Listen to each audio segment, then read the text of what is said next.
Je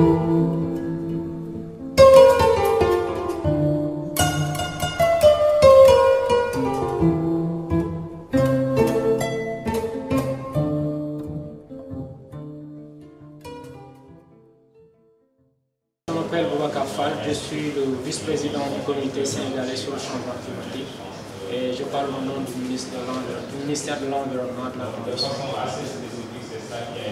Alors, est-ce que vous pouvez un peu revenir sur cet atelier par rapport aux changements climatiques qui ont des impacts sur la santé? Oui, cet atelier donc vise un peu à faire un plaidoyer pour une meilleure prise en charge des questions sanitaires dans les politiques climatique du Sénégal. Vous n'êtes pas sans ignorer aujourd'hui que le changement climatique n'est plus une question lointaine. On les vit tous les jours et ce changement affecte les questions de santé et donc pour mieux anticiper, se préparer, il est donc évident que la prise en compte du changement climatique va permettre un peu d'atténuer les impacts du changement climatique sur ce secteur aussi stratégique que celui de la santé.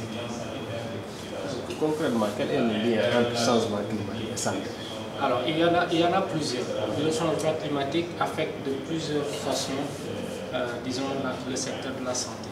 Vous pouvez avoir des liens directs, il y a aussi des liens indirects. Pour les liens directs, je pense que monsieur le directeur de l'ENA l'a rappelé tout à l'heure, les fortes canicules nous affectent directement. Donc, surtout les personnes d'une certaine tranche d'âge, les personnes âgées et les plus jeunes, mais vous avez également, lors du pèlerinage passé, vu énormément de pèlerins qui ont perdu la vie à cause des fortes canicules. Donc là, c'est une incidence directe. Le changement climatique peut affecter également de manière indirecte les questions de santé. Quand il y a sécheresse, il n'y a pas de production. Quand il n'y a pas de production, on est mal nourri. Quand on est mal nourri, on tombe malade.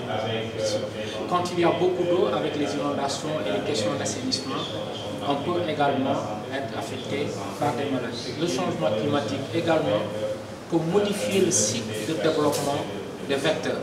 Il y a certains qui vont se développer beaucoup plus rapidement que d'habitude et permettre un peu, disons, de renforcer les actions sur les zones. Donc vous avez plusieurs incidences du changement climatique sur le secteur de la santé, d'où l'importance de cet atelier.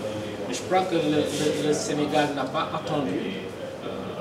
On a déjà, dans le cadre de l'accord de Paris, élaboré des documents de référence au niveau national, de la contribution déterminée au niveau national, et le plan national d'adaptation, qui, eux, intègre cette question déjà de prise en compte des questions de la santé dans les politiques.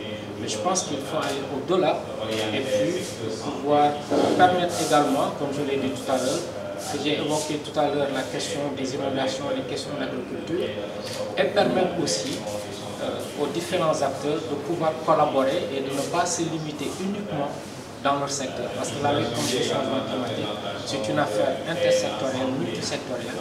Et donc, je pense que dans ce cadre de dialogue, les différents acteurs pourraient aussi être sensibilisés sur la nécessité de ne pas se cantonner uniquement à leur secteur, mais de s'ouvrir aux autres pour une meilleure prise en charge de cette question relative à la lutte contre le changement climatique. Donc, quel sera l'apport de la recherche? Est-ce que les universités sont impliquées? On ne peut pas agir sans évidence. Ça c'est très important. Le changement climatique, on ne peut pas le combattre dans l'ignorance. Donc il faut soutenir les décisions par des évidences scientifiques. Aujourd'hui, il y a énormément de choses qui sont dites sur le changement climatique et qui restent à être prouvées.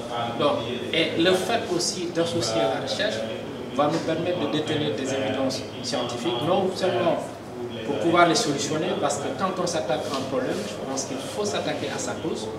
Donc la recherche va nous permettre, par exemple, de manière concrète, de nous dire comment l'augmentation de la température et de l'humidité va avoir une incidence sur le cycle de développement de la nature qui apporte le value. Et là, en ce moment, on pourrait, de manière précise, agir pour pouvoir casser ce cycle de développement.